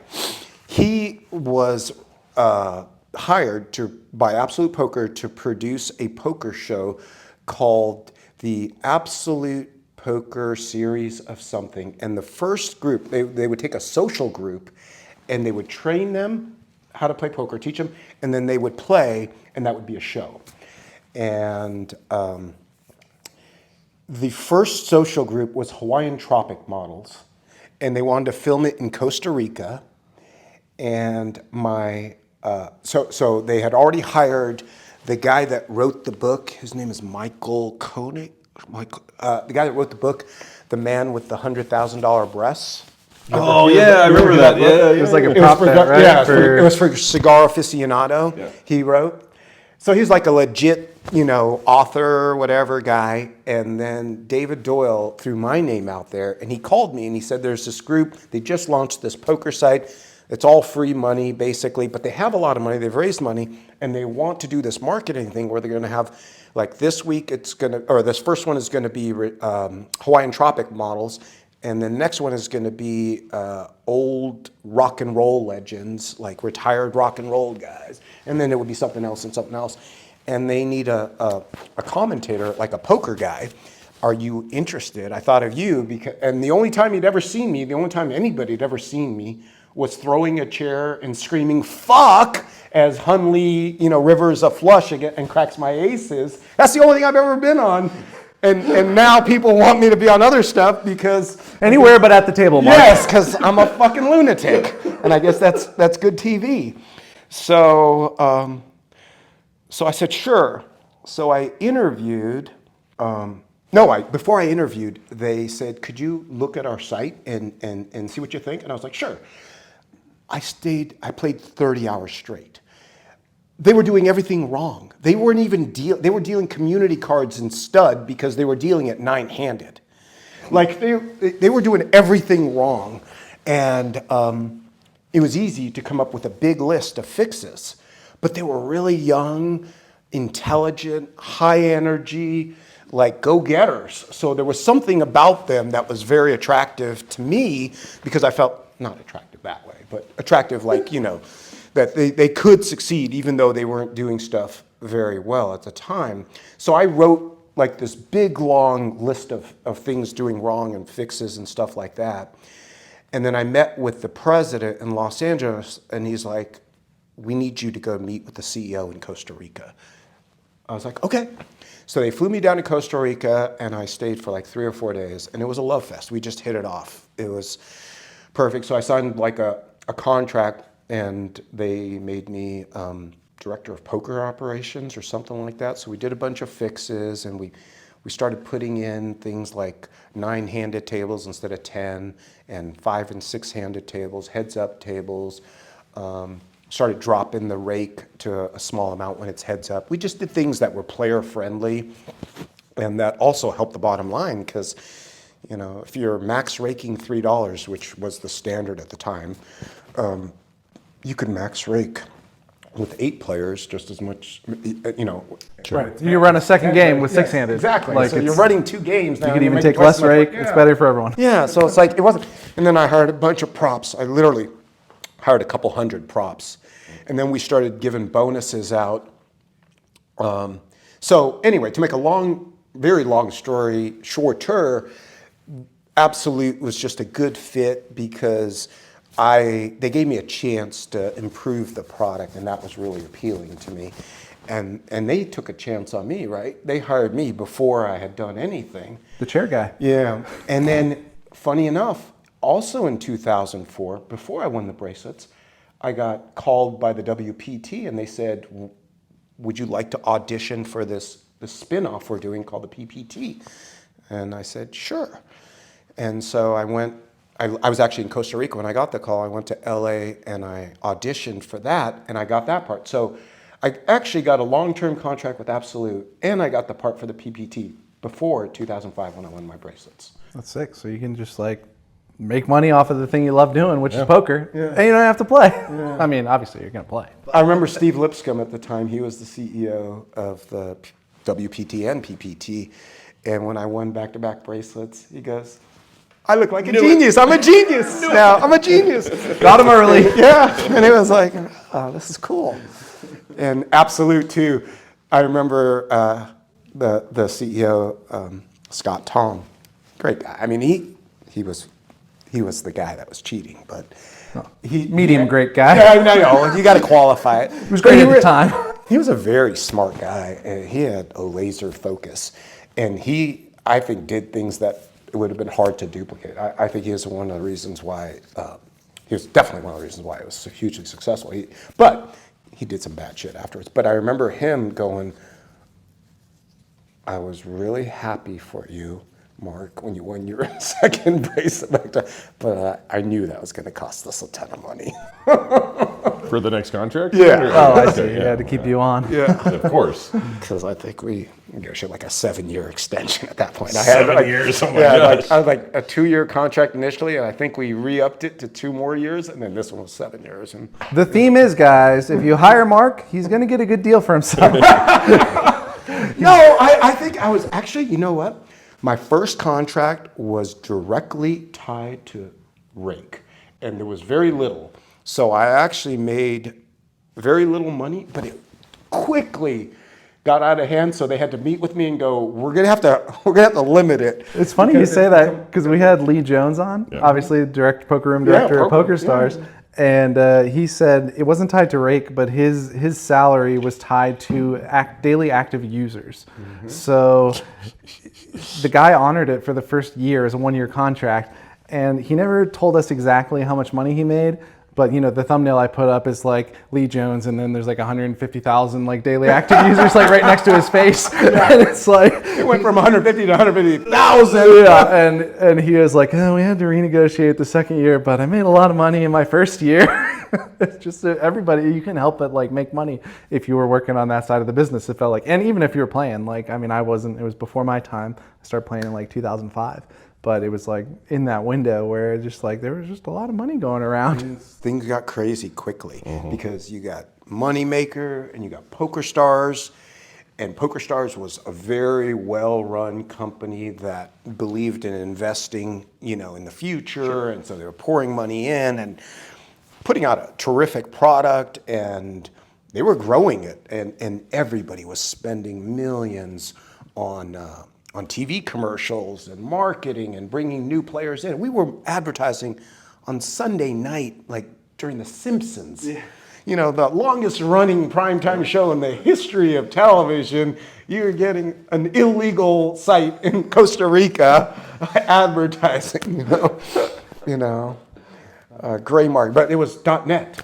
Fake Right. play money. That's right. Yeah. Fake money. Yeah. Figure out the real money for yourself, guys. Maybe when they made a final table, it's just like, there's 4 guys with patches. Just like, okay, we're this one for 10,000. Oh, I'll offer you 11,000 if you were. Oh, 15,000. I'll give you a bonus if you win. And it's like, dude, break's almost done in like 38 seconds. And they're like, just give me that one. Boom. That's fine. Full tilt. $12,000 done. If you win if you win the tournament, it's an extra $1 million. Yeah, It's just like true. Howard Lederer came up with a thing for the main event, and then we all kind of adopted it. He said, we'll pay the winner of the main event $10 million to be a full tilt pro. Is that $1 real? million a year over 10 years. Jesus. You get a 10-year contract, and then we all pretty much adopted it. We were all saying the same thing. must be worth it. It must be the right price.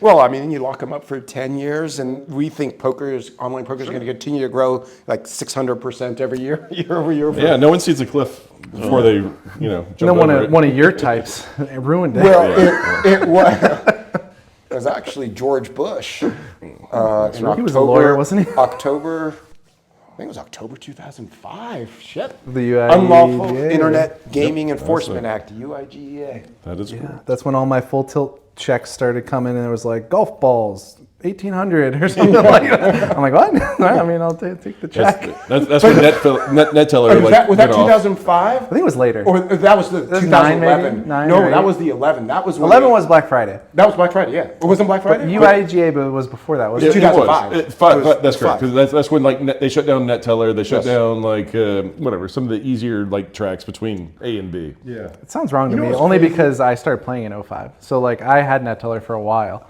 Maybe it was 06. I don't know. Yeah. Okay. Might have been 06, but it was around the time I quit my job. It was 05 or 06. George Bush, the younger George Bush, was in office. He's the one that signed. It was added on to the Safe Port Act or something, right? Yeah. Do you remember that? Yeah, unfortunately, yes. Like last minute, some dirty shit. The first time I cared about politics was literally that day. Yeah. The Safe Port Act now has anti-online poker provision in it. Did you have money locked up on net teller? No, I did a good job. They were so efficient. Don't say you did a good job. I kept all my money on Poker Stars too. I didn't have any money in the middle. When I was running hot, doing well, whatever it was, I literally would just take between $1,000 and $2,000 a day, and just be like, all right, send it to my net teller. My net teller, I'd just go on there and then send it to the bank. It was just every day. It was just A and then B and then done, and it showed up on my account every single day. And it would happen in minutes. Yeah, it was so fast. So that was the big thing that I implemented at Absolute too. I sat with all the decision makers and the guys. I was like, listen, everyone thinks we're idiots for doing these bonuses twice a week or whatever, but it's genius because all we need to do is get money on the site. Once you get money on the site, people play, and as it's circulating around like that, we're taking a little bit each time, right? So the more we slam on there, they don't get their bonus just by signing up. They have to play. Yeah. So we're getting that. In addition to that, let's do immediate cash outs. And they're like, wait a minute. How does that make sense? You're just telling us that you want money on the site, as much money on the site as possible, and that will take care of itself. How is doing cash outs within minutes going to help us? And I said, poker player mentality is such that if you can assure them that they have access to their money 24/7 within minutes, they will keep money on there and they will continue to put money on there. And there's going to be something called transfers. We were one of the first ones to do player-to-player transfers. And it was hard built. For some reason, I guess because it involves money getting transferred from one account to the other, it was not something our tech people like easily could roll out, and there was lots of testing and making sure. But we did peer-to-peer transfers immediately, and with like really high limits and very little reviews, so it could be done.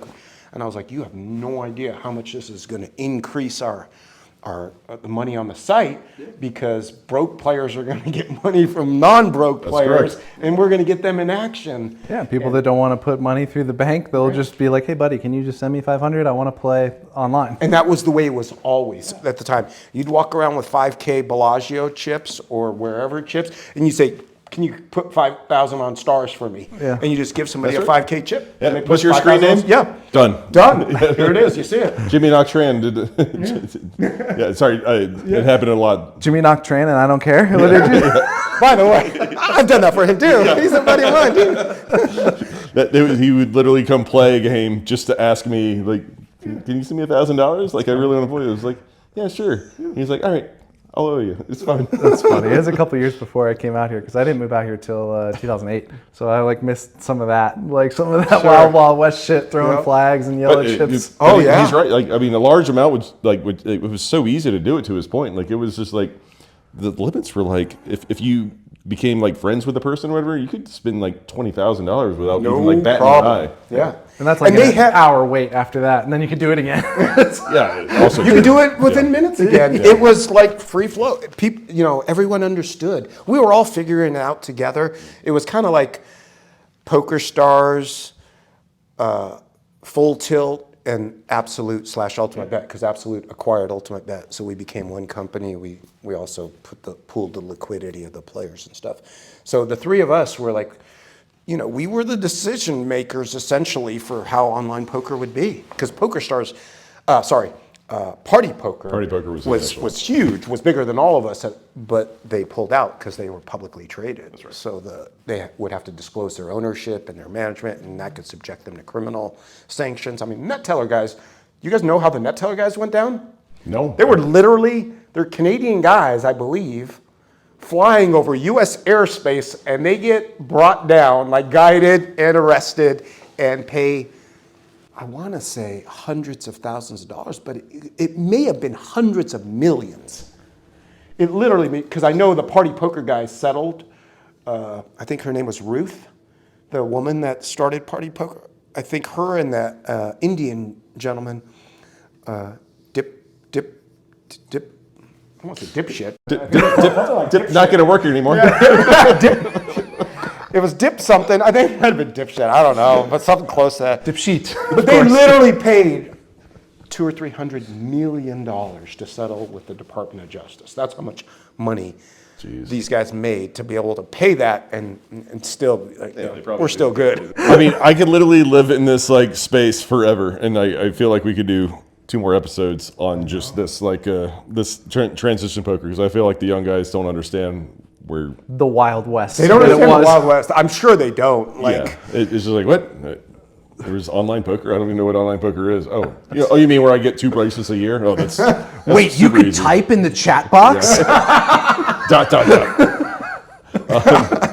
But Here, help us catch it up over the last like couple of years or whatever. Like I know you started like a soccer, like a club soccer like kind of tour thing. Yeah. How did that come about? Like through your kids, or is it just like a good entrepreneurial idea? I'll tell you. Actually, I want to back up a little bit because so in 2005 when I won those bracelets, I wanted you to know that it wasn't because I had gotten those bracelets that I got the PPT. They just took a chance. But what did happen is I met what would end up being my wife and mother of my kids that same week. And then I won back-to-back bracelets. She flew out here. She was living in Montreal. She flew out here, and it was the final taping of the PPT at the Bellagio that she came out for. And it was also during the World Series of Poker. And so I won my first bracelet, and I had already committed to going to Florida with her she was our vice president of marketing. So there was some big affiliate conference on a yacht in Florida. So I won that bracelet like 6 or 7 in the morning. We literally got on a plane at like 9 or 10 a.m. Went to Florida. I spent 2 days basically sleeping. She did whatever her stuff. And then we came back and I won the next event that had 2,013 people in it. It was actually the second biggest event ever at the time. The only one that was bigger was the previous year's main event. And so I was like, whoa. And then she takes a pregnancy test and she's like, I'm pregnant too. Man, you couldn't miss. So I'm like, yeah. I guess I was locked in.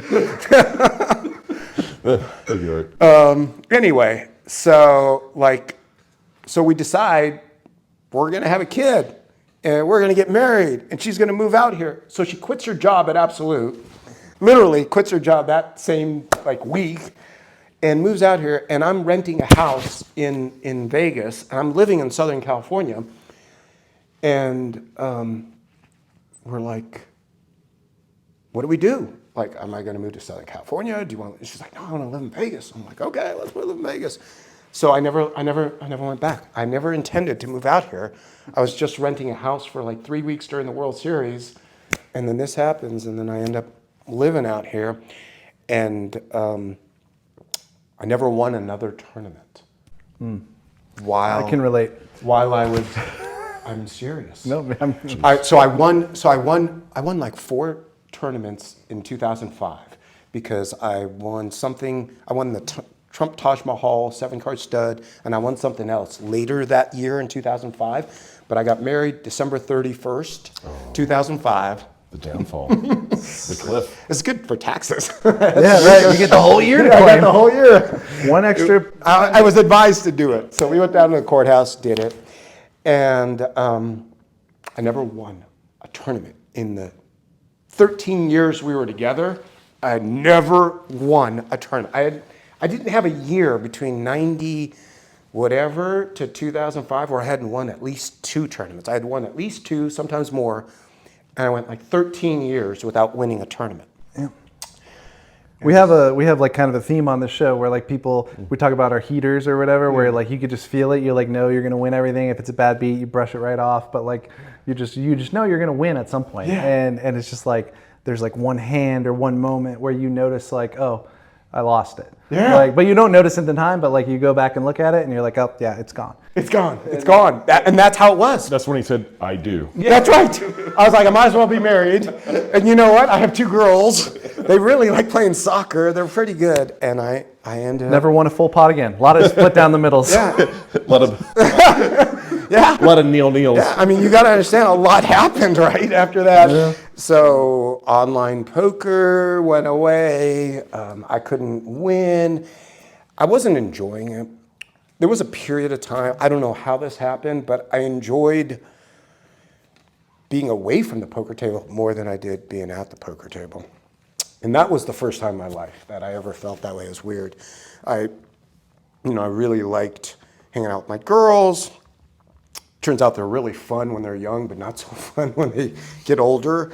And so I didn't really enjoy. I remember being in the shower and going, I'm playing a 25K buy-in event. There's so much money to be had. It's televised. I get to do this for a living. I used to work 70 hours a week in a fucking law firm, and I'm not happy. Like, I was going, shit, I wish I didn't have to go play right now. Whereas I loved playing before, you know, I couldn't wait to play. And I was like, what happened, you know, how? And I started like thinking this must be what it's like to be a professional athlete or a professional actor or something where people Burnout. think, people think there's nothing in the world that could come close to being this good or you're going to be so happy.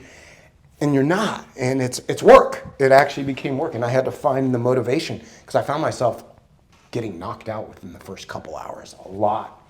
And probably being happy about it. Yeah, Like, oh, and I was like, wow. I was no longer paying my buy-ins, so they meant less, you know, meant a little less, and I had kids at home, and just fun stuff to do. So anyway, I started just slowly playing less and less to the point where I only played when I had to. Like, I would fly in the night before the main event, wherever it was. And if I got in at 2 o'clock in the morning, by the time I got to the hotel and checked in, so be it.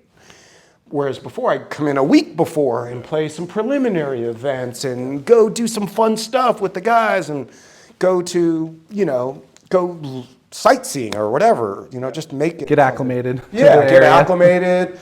And there was none of that anymore. And so I felt very differently. And then, of course, my contract goes away. I signed this super long extension that involved a lot of money, and they couldn't honor it. And so my wife at the time just said, I booked you a hotel and a soccer class in San Diego, like in 2 weeks. You need it because you need to coach the girls. You can't just like stay home and do nothing and not want to do anything and all this stuff, and it'll be fun. So I did it. It took like 30 or 40 hours one weekend to get licensed to be a soccer coach because I don't know shit about soccer. I played basketball and baseball. And I started a soccer club with a cop from Henderson and another guy. And after I did all the work and started, they were fearful that I was going to start my own club because we were having arguments. So they kicked me out of my own club that I started. And I got approached by some other coaches that said, hey, we don't want to stay here too. Could you just start another club and we'll come with you? And I was like, sure. And we thought it was just going to be like 4 or 5 teams. I had 2 daughters and 2 teams. And this other guy had 2 teams and this other guy had 2 teams. We thought it was going to be like 6 teams. And we made it publicly known that we're going to do tryouts, and it was called Prime Soccer Club. It still is. And we ended up with like 300 players, 25 teams. It became a real thing. Like, it took my time and energy and...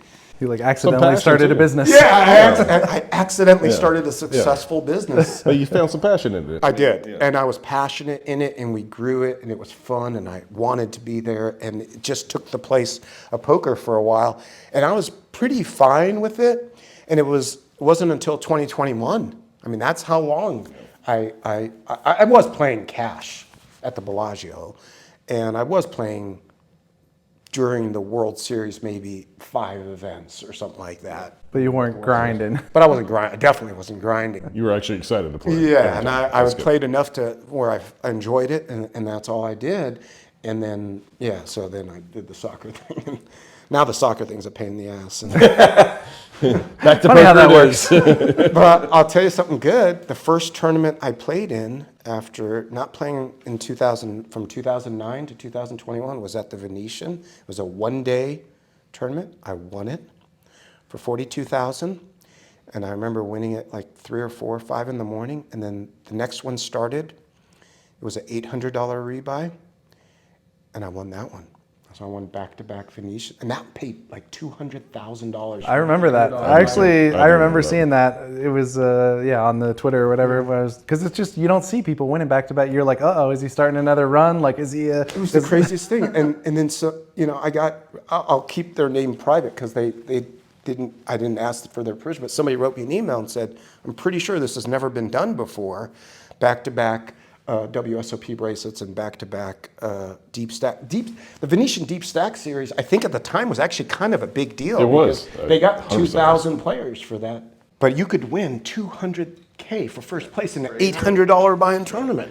The good old days. Of course, back then you could only play once, and you actually had like 1,000 unique players come in and play it or whatever. There were actually unique people instead of 500 people bought it 4 times on average. But we get what we get, you know? So give us an insight to what's coming up for you as far as gambling goes, or professionally as well, like either one or both. I actually, it's funny because I've only reached this decision in the past few months. I'm probably going to play a lot less poker, and I'm probably going to be a lot more serious when I play. I think for me, too much poker is not good. I end up getting in this like degenerate mode where I'm thinking about my bad beats. I'm thinking, what would have happened if I could just find the fold button, which I could never find. And I just had diminishing results. And so I thought about it, and there's other things. I'm not young, as you know, you've looked me up.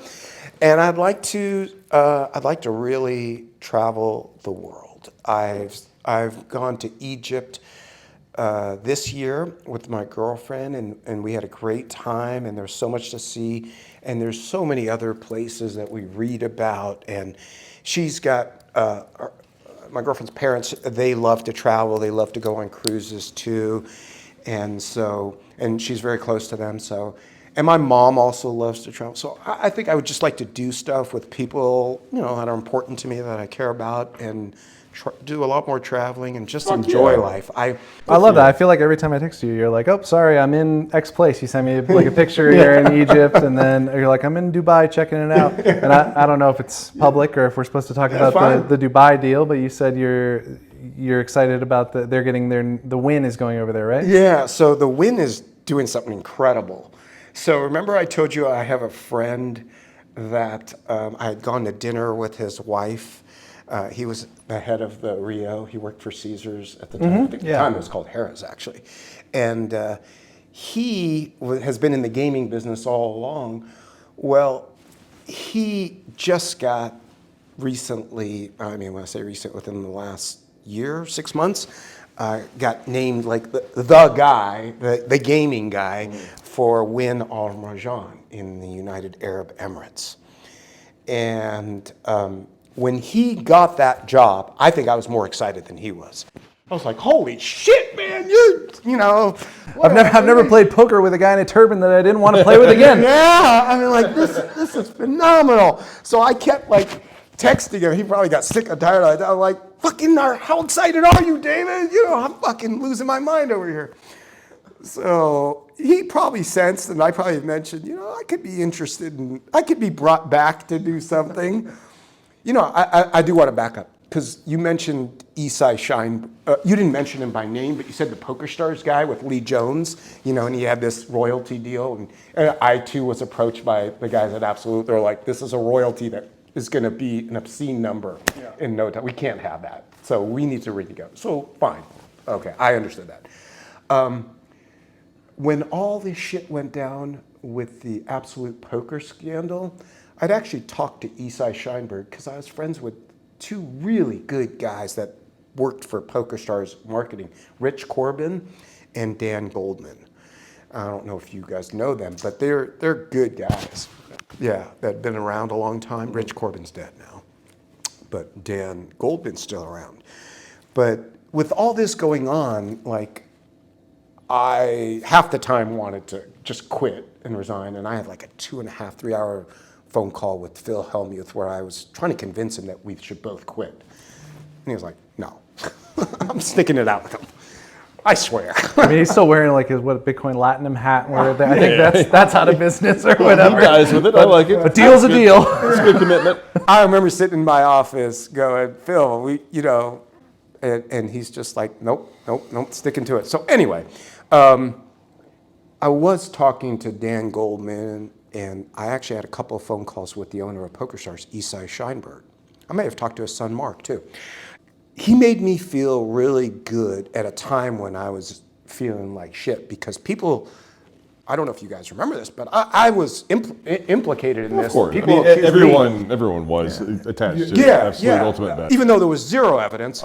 And there was a guy from the U.S. Attorney's Office in some state in the Northeast that was hired. His name was Frank Catani or something like that. He was hired to do a full-on investigation where he had access to our database. He said not only did he not cheat, on this account at least, but he's the biggest loser on the site. Like, if he's the cheater, he's the worst cheater the world has ever seen. And so, like, I was like, fuck, here I am, my name is tarnished. People actually think, if you went on 2+2 at the time during the scandal, people wanted to kill me, literally kill me. I remember some people, some of the comments were, I'm gonna gut his baby. My daughter Sarah had just been born. Card Player put a picture of her like on the first page on the cover. When you open it, it shows there. And she was like a week old in this little yellow hat and little outfit. And some guy goes, I saw a picture. He just said, I want to gut his baby and rape his wife in front of him. And I was like, shout out to the internet, undefeated. Fuck. Oh, I was like, whoa. And people said, I know he's going to go play at Foxwoods and this. I know I got words for him and I'm going to, And some people actually were bold enough to say shit. It didn't happen too often, only 2 or 3 times, but they would say shit to me like, you fucking piece of shit cheater. And you just grab the chair, grab the chair next to you. You're sitting, I wanted to fight him, but I, at that point, talked to Absolute, and I had like security 24/7, and it was a weird time. But getting back to Esai Scheinberg, so I was debating whether to leave Absolute, and I was talking to Dan Goldman, and I talked to Esai, and he said, Mark, I'm not going to lie to you, your name's a little tarnished, but I think this will subside, and I think there could be something that we could do. It's just a matter of time. We got to give it some time. We never end up doing a deal. Obviously, I ended up staying with Absolute until the very end. But I thought that was very nice of him, because I think him having such a great brand, a great business, making who knows great how much, money. Hundreds of millions, and he didn't have to touch me with a 10-foot pole, and he could have easily said that. And the funny thing was, Daniel Negreanu was with them, and I know he was talking shit. I know he was saying, like, no, you can't bring this guy on because of the integrity of the game and this and that. People told me. I think guys like, not that I know Esai, but like the best guys who are around and you can't really hear a bad word about them, it's like they play long-term games with long-term people, right? They know what to say. They're never gonna like make you feel like shit when you're down. Like I don't know. They're just, some people have it and some people don't. I'll talk some shit about you if I don't like you, but I don't have it, Right. I just got a podcast. Yeah. I thought it was a kind gesture from a guy who maybe mentally was thinking, fuck this, I'm never going to hire this fucking guy. Still. But he was very kind to me. Yeah. He was very nice to me. And Dan Goldman was, as was Rich Corbin, all those guys. They were just super nice. Because very few people know this, but I bet you can't name the three people that were asked to be PokerStars ambassadors. The first 3 people to be PokerStars ambassadors, not including Tom, what's his name? Dwan? No, main event. McAvoy. Tom McAvoy. Oh, McAvoy. Oh, okay. And Because he was like number 1, right? yeah, Tom McAvoy was the first. He was the first, yeah. Tom McAvoy, and then Chris Moneymaker. Moneymaker, yeah. And then Greg. So it was before Greg Raymer. It must have been. So it was just those 2. It might have been before Moneymaker. And you're asking us to try to name? Name the three. I was one of them. How's that? Okay. There were 3 people. My first guess is Mark Seif. Okay. You're very That good. was my You're second. Wait, Name the 2 other guys. They still play today. But one they is a didn't say male, yes, or? and the other's a female. They still play, very active in poker today. Jen Harmon? Nope. Well, that's a good guess, though. No, it's a That's good a guess. Great guess. And I'll tell you what they paid us, and I tell you what we had to do. Oh, wait, you were in? Yeah, I thought you said like just 3 people that were asked. There's 3 that actually were We converted. did it. They Okay. paid us $500 a day to wear a Poker Stars polo. Okay. $500 a day, 3 of us. Poker good. Stars polo. I'll pay Kathy for Lieber. Kathy Lieber I should have Kathy known that. Lieber. I should have known that one. That's good. was the woman. I wouldn't have guessed it, but you talked about her earlier Yeah. in a different, just like that you were friends. The princess. Yeah. Context I didn't, clues. I didn't realize I gave you a hint. All right. The other one, you're probably not going to guess. No, I'm not Do you want gonna. to keep trying, or you want to Give me initials. Give me a hint. What's the second letter of their first name? CJ are the initials. CJ. All right. We'll edit. Calvin Johnson. Megatron. I give up. Yeah, me too. Me too. Charles Chip Jet. Oh, I like him. He's a like great him guy. lot. Yeah, I love like Chip. him a lot. I like Chip and Crew. But we were the 3. Where they came up with those 3, I don't know. Wow. We were the 3. You guys said yes to 500 a day, you know? I mean, I know, 500 a day. how many days did we get? Very few people know that was the first real endorsement deal after Poker Stars did Tom McAvoy. They had Lee Jones and Tom McAvoy. Cool. I like these stories. Yeah. God, I feel like we should have Lee Jones on with you here and Oh, go yeah. through some of this stuff. We should get someone from each site. Yeah. We'll just sit out and we'll watch. Reminiscing time. All right. So you won those back-to-backs. You're going to just only play when you're focused and want to play, which I like. That's kind of like a kid poker thing he said recently, like less volume, just when he wants to play, he's going to play. Daniel said that? Yeah. Okay. I didn't know that. In the last, like, whatever. I think that was his, like, New Year's resolution for this year. At some Okay. point I saw him, like, I tweeting have about not it or heard that. something. By the way, I actually like Daniel. No. Like, Of course. well, let me qualify that because he actually said something not so nice about me a couple years ago. We had a bet which we have to resolve. It was for the fantasy thing, but he's done a lot of good for poker. I just think, I don't know. I'm probably going to get in trouble. Why am I even opening this topic up? But he's a little bit of a bully sometimes, I think, and that's just I'm going to say it. Because I think somebody needs to say it. But he's done a lot of good for poker. He's obviously been like the most visible, I think. I don't know. I think he's more visible than Hellmuth. He's got lots of I agree. people that tune into his I think social- anybody with like a huge platform has the temptation is always there to be kind of a bully. Doug Polk is kind of a bully, right? He'll like throw his weight around Sure, and like. Berkey could be accused of the same thing, Right, or whatever. Berkey, Hellmuth, obviously, but like, I think it's more just like people that they're just super opinionated and they know once they say something, like their tidal wave of people is going to like crash down on Right. whoever they want. Right. And maybe they don't know that, but like they're willing to gamble basically. How cool is that, though? You have like 300,000 people that as soon as you Sure. say this guy's a motherfucker, they go, yeah, he is. Yeah, he is. Fuck that one guy. person's like, no, he was really nice to me. He was like, fuck you and your family. You get. Anyway, speaking of tidal waves, we got a few thousand people out there. Do you want to make it more people? Like, subscribe, There we go. and tell 2 of your friends and 3 of your enemies. Yeah. And tell them to sign up for the YouTube channel and whatnot. What was that thumbs up that was on the screen? I don't know. I don't know how to do it. Like, I feel like it comes up every once in a while.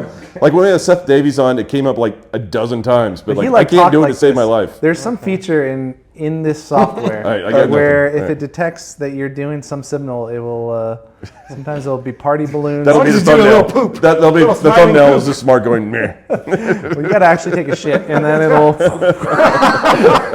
No, so side note about the podcast, we just have me and QuickTime and iMovie, and it just shows up. So get us enough people to where we can hire someone. I mean, you got like 9 people listening right now. Yeah, but nobody's listening right now, Okay. but eventually They will. They'll They listen. will be. They should be. This is one of my favorite episodes that we've done. So, and I am not just saying that. Let's make it big. It doesn't affect my workload, right, guys? So like, do whatever you want to help Art, with all the hard work he puts in that I do not. That being said, Put seriously, your Mark, weight onto Justin with your mean comments, and I'll send them to him on I YouTube. won't look at him. It's okay. I don't care. Do you guys Mark- want to mention your game that you have? This Yeah, juicy I mean, We got commercials. I'm Yeah. sure they Yeah. already saw it. table one. But like, I want to be very genuine. Like, I would like to have you back on at some point down the line because, like, I feel like we barely scratched the surface of like so many things. I know we're kind of butting up against our time here, but man, like seriously, anytime you have a free couple days in between like trips, I would love to have you back on. Oh, thank seriously. you. Thank you. Like I said when you guys asked me to be on it, 2 cool guys. I'd love to do the show anytime. So happy to do it. Seriously. Thank you. I appreciate Thank it. you. Thank you. That's it. Me and my buddy, we making all of this money. Yeah, I know it's rude to be bragging. They never catching us slacking. Me and my buddy, we working hard for this money. Whoa, you know I've been in my bag, yeah. Buddy, I got it like that, yeah. Y'all better stop. Me and my boy gon' climb to the top. Sidekick game like Calvin and Hobbes. Batman and Rob. Y'all know me, I'm down for the cause. Y'all know us, we start.